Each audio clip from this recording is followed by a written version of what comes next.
No, scusate, ma no, non me la dico.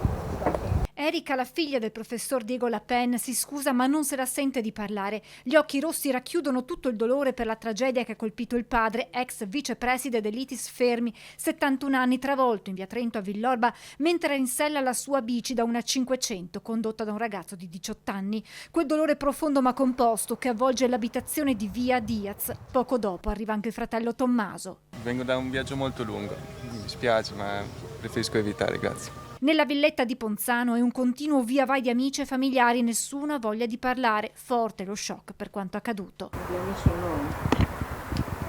L'impatto è stato duro. Da un lato il dolore della famiglia di Diego Lapen, dall'altra le indagini che proseguono per ricostruire esattamente quanto accaduto. Nei confronti del 18enne di origini cubane domiciliato a Mogliano è scattata la denuncia per omicidio stradale. Era lui al volante della 500 che ha travolto Lapen mentre era in sella alla sua bicicletta, sbalzandola a diversi metri di distanza. Il corpo del professore è finito nel giardino di un'abitazione mentre la bici è rimasta agganciata alla ringhiera. Per l'uomo non c'è stato nulla da fare. Si è scoperto poi che il ragazzo si trovava al volante dell'auto intestata alla madre senza aver mai conseguito la patente.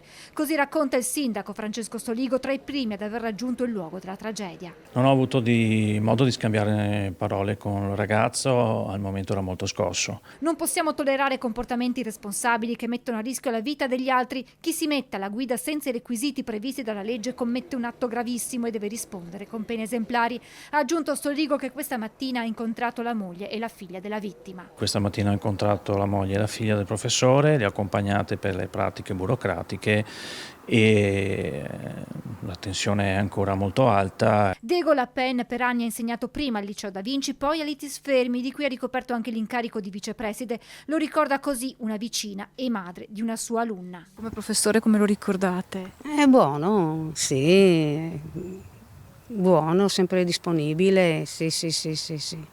Lo vedeva spesso in bicicletta? Ah, sempre sì, passavo di qua a piedi col cane, con la figlia, con la moglie, sì.